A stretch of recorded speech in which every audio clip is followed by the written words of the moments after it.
Welcome back. We want to get straight to the phones here for our next question for our candidates. Arlene from Lakeville's been holding for quite some time. She wants to know about roads in northern Maine. Arlene, thanks for joining us. Hi, I wanted to ask either or both of you about our roads and our bridges in the state of Maine, especially in the northern part of the state. What would you do to work on those? Thank you. All right, we'll start with you, Congressman Michaud. Okay, thank you. That's a very good question. I appreciate the question. At the federal level, we passed the transportation highway bill, and it's the state actually are the ones that put forward their plan on where they're going to spend the money. Having said that, during the first reauthorization for transportation, not only do we get additional money from Maine, but in the second district, we got over $43 million in earmark money for the second district for roads in throughout the second district. Highway transportation is extremely important, as is rail, ports, and we got to do a better job. One of the biggest disappointments with this administration that I've had is when we were going forward with the new reauthorization bill, they wanted to delay it for 18 months, and unfortunately got delayed for a lot more than 18 months, and we were not able to get a very robust bill through Congress. But we finally got a 2-year plus bill through, which will expire in 2014, and hopefully we'll be able to have a more robust highway bill for our infrastructure, which is extremely important. The other thing I might add is the Northern Border Regional Commission bill that passed actually affects all of the 2nd Congressional District. And the only requirement is 40% of those funds have to go for infrastructure, whether it's highway, broadband, or rail. All right, Mr. Ray. Yes, well, certainly, you know, I believe that you've asked a very important question because when you think about the basic responsibilities of government, providing a sound and safe transportation system is certainly one of those. As I've been in the Maine Senate, I have taken a leadership position in advocating for bond spending on our roads and bridges and highways, and for our ports and rail as well, because I believe that it is fundamental to our responsibility that we can ensure safe roads, that we can help commerce and business by having a good transportation system. I will take that same approach to Washington. You know, there have been some in my party who have criticized me for my support for bonding for roads and bridges. But I believe that there is a difference between good debt and bad debt. We have actually reduced Maine's debt in the past 2 years by $1.7 billion. But at the same time, we have passed responsible bond packages to help improve the roads because it is just so basic to our responsibility in government. That is what I will do in Congress as well. Work to make sure that we are providing the necessary infrastructure. I will say that with respect to earmarks, because you know earmarks have been very controversial. 15 seconds, please. That some of the earmarks that we received in Maine actually, in a way, they sort of hurt because they came out of the bottom line, leaving less money for the state's priorities that the Department of Transportation set. So I want to be careful we don't put too many strings on it, but rather bring the funds home that the state needs to get the projects done that are most important to the state. Yeah, I'd like to also respond to that. For every $1 billion spent on highway infrastructure, it equates to about 34,000 jobs, so that's extremely important. And when I was in the Maine legislature, we actually used a lot of general fund dollars for highway transportation to a tune of where actually we did any more, it'd be 100% state funded. As earmarks, that's one of the reasons why I actually worked very closely with the Commissioner of Transportation, David Cole, at the time, to make sure that our earmarks was consistent with what the state was moving forward. 15 seconds. And the important thing with that was actually the way we had the House pass the House bill is those earmarks was above the line. So that was above and beyond what they would get under the regular funding formula. The problem was the fact that when they got over to the Senate, they decided to make it part of the funding formula. So that's why we worked very closely with transportation in case the Senate. The bottom line is that it did come out of the bottom line. That's what was passed, and that's what happened when the federal money came through. And I just would want to make sure as if I were serving in Congress, that we're maximizing the effectiveness of the dollars that we send home to Maine. These are tough budgetary times, but roads remain important, and we need to make sure that we're getting, squeezing every cent out of it that we can. All right, let's get another question tonight from one of our viewers. This one coming in from Facebook from Katie says, do you support or oppose same-sex couples getting married? Obviously an important issue for Mainers. We'll start with you, Mr. Ray. No, I intend to vote no. I voted no in the Senate, in the Maine Senate, when it came before us. I believe that it is possible to, through civil unions, to sort of validate and respect committed same-sex relationships. But we don't need to redefine marriage in order to do it. Marriage has been an institution longer than we've been a country. It is foundational to the family unit, and I don't believe that it is necessary to redefine it in order to respect committed same-sex couples. Congressman Michaud? Yeah, this is, I know, going to be a tough issue for a lot of Mainers. And being a Catholic, one of the things that's important to me is that our religious freedoms are protected. The vote that's coming up this November does protect our religious freedoms. So I will be voting yes. If individuals want to marry, they should be able to marry who they want to, as long as religious freedoms are protected, and this bill does do that. So. Let's go to our phone lines tonight. Victoria from Newburgh has a question. She's been waiting for quite some time here. Victoria wants to know about plans for healthcare hirings. Go ahead, Victoria. Thanks for joining us. Hi. In the past, Congressman Michaud, you were advocate and helpful for this, but I haven't seen or heard anything from you in that regards. What I'm talking about is that, for instance, for myself, I am in the healthcare profession and have been for a long time. It's getting tougher and tougher to get work and hold on to work because the organizations, the hospitals, the practices, they all are having budget problems, which means they can't hire. I missed out this time 6 times this year alone because of budget problems that hospitals, practices, and organizations have withdrawn the jobs. And that's happening over and over again, and I'm hearing it from other healthcare professionals as well. Something needs to be done so that healthcare organizations have the funding so that they can hire people like me who want to work, who have the skills to do it, and who are able to do it.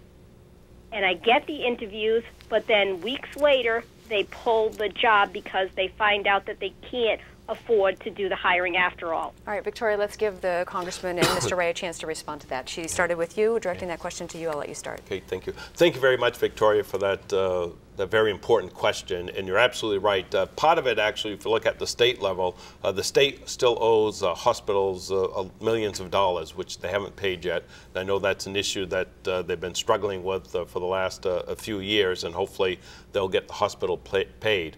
As far as the federal government, I think there's an important role for the federal government to play. And as I've said all along, when you look at issues affecting the state of Maine, all too often we've been left behind in so many different areas. And one area in particular is when you look at reimbursement rates for Medicare. Maine has the oldest state in the country per capita. We're number 1 for those who are on Medicare, number 2 for those who are on Medicaid, and we're second from the bottom on reimbursement rates. One of the things I've been pushing is trying to get Maine at the Boston market rate, which will help substantially on reimbursement rate issues. The other issue that could help out, we have a pilot program in Aroostook County, the ARCH program, where veterans can go to the Cary Medical Center for their health care versus having to travel to Togas. I think it's really important for the VA as well as the Department of Defense to utilize local health care providers, particularly in rural states. And that will definitely help health care providers in those areas hire the staff they need to take care of the increase in patients that they have. All right, thank you. Mr. Ray? Yes, well, it's a very important issue. Thank you for raising it, Victoria. The health care system is in trouble. You know, as Congressman Michaud has said throughout his tenure, we have lagged behind in terms of the Medicare reimbursement to Maine. I know he says he's been pushing, but we still don't have results. We're still lagging behind 10 years later. And it is a very serious issue that deserves a great deal of attention and hard work. I'm troubled by the fact that it's going to get even worse as a result of Obamacare. Because one of the things that Obamacare does is it's what they call savings. I call it cuts. Because if you work in a hospital or a nursing home or a hospice or for a home health care agency, you are going to see very serious reductions in Medicare reimbursements as a result of Obamacare. And so that's going to compound the problem we're talking about with Maine lagging behind other states, not make it better. We have to do better. At the state level, we have passed laws that have resulted in hundreds of millions of dollars being paid to the hospitals trying to catch up on the debt from years ago. But it's hard to keep up, and it's piling up again. It needs to be a priority at both the state and federal level.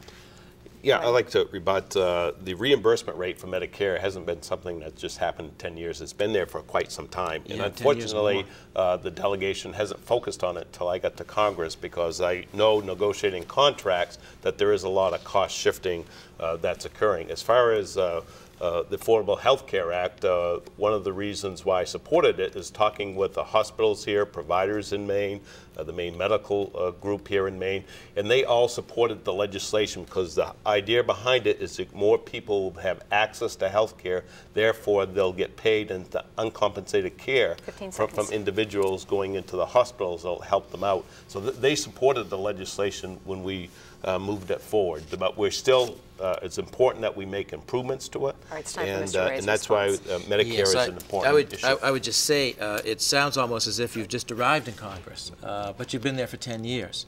And you're right, the problem has been even longer than that, but in 10 years' time, we still have the problem. And that's why I'm just saying that I think it could use a fresh perspective and a stronger voice to advocate for rural areas, because we continue to lag behind, and it's not fair. Let's take a question from Twitter right now. We do want to move on and make sure we get enough questions from our viewers tonight. Yes. What specifically will you do to help small businesses in the 2nd District? This coming from Annie Collins. Mr. Ray, we'll let you start. Yes, well, thank you, Annie. Great question. You know, the first bill of the 125th legislature when I became Senate President was LD1, and that was regulatory reform. That's my bill that I sponsored. We worked in a bipartisan way, Democrats and Republicans, to shepherd that bill through the process. And as a result, we passed sweeping regulatory reform by a vote of 35-0 in the Maine Senate, 147-3 in the Maine House. That kind of bipartisan approach to regulatory reform is desperately needed at the federal level. As I travel around the 2nd District and visit with small business people, I hear time and time again the difficulties people are having with federal regulations. They've been moving in the opposite direction, unfortunately. And there have been bills, and part of the reason we go back again to Congressman Mishew's zero rating with the NFIB and as also the Retail Federation, is that the regulatory reform bills that have come through, the Congressman has not voted for. I will not only vote for them, I will be a leader in advocating for them and working for their passage, because small business is the heart and soul of the 2nd Congressional District. It drives the economy in virtually every community across the state. Walk down any main street in small town Maine and you're going to see NFIB stickers on the doors, because those are the people who have given everything they have to grow their business, to employ their neighbors, and to keep our economy going. They're the largest employer of Maine, and they need help. Congressman Misha. Yeah. Well, actually, we've done a lot to help small businesses in the 2nd District. For instance, one of the big issues that we've heard a lot from is part of the regulation was a 3% holding in the construction area, where that money would be held with the construction workers, companies will not be able to access that. We're able to actually prevent that from happening, so they'll have that revenue that they're able to use for their business. The patent legislation, which is a very complex issue, we work very closely with Corning here in Maine. For patent reform, we were able to finally get passed. For every patent that's approved, that will equate to about 3 or 4 jobs within the small business. The Export-Import Bank, one of the important things we hear a lot from small businesses is being able to export their products overseas. By getting that reauthorized, that has been extremely helpful, and Maine businesses have been able to export over $250 million since 2007. Trade is another issue that will help not only small business but large business. If you look at the coated paper issue with China, by putting a tariff on that, actually 3 mills in Skowhegan, Rumford, and Westbrook were able to actually benefit from that. Right now we're in 2 other cases, dealing one with New Balance and the other one dealing with the Nova Scotia mill and the unfair subsidies that Nova Scotia gave to the paper company up there to get started. That will have a direct effect on Madison Mill, a potential negative effect on whether or not they stop mill and knock it mill up in the other areas as well. Yeah, can I just say the question, I think that her question was about small business, and obviously any member of Congress who represents the 2nd District has an obligation to stand up for our paper mills and certainly to stand up for New Balance. But you know, it's not enough to just sort of, to pick a company or a business. We have hundreds of small businesses across the 2nd District who desperately need help because the federal government makes it more difficult for them to do what they do. And we have an obligation to try to raise small business overall. That's why I'm focused on it, and why I think that we can't just single in on a specific, pick one issue or one industry. We've got to help small business across the board. A response? Yes, it shows that Mr. Ray doesn't know what the Export-Import Bank does, because the $250 million as far as export products, 60% of those were small businesses. The JOB Act, which actually deals with small businesses as well, so it does affect small businesses. Trade issues affect small businesses as well. When you look at manufacturing, there is that rippling effect of having a strong paper industry here in the state of Maine. And it's that rippling effect that's also extremely important for those regions and for companies throughout the state. Yeah, if I could, I certainly didn't criticize the Export-Import Bank. What I was talking about is that you shifted the conversation to the paper companies. And my point is, yes, the entire delegation for years has come together to stand up for the paper companies. Obviously, we're all going to stand up for New Balance. We want them to succeed and those jobs to stay here. We're all concerned about unfair trade.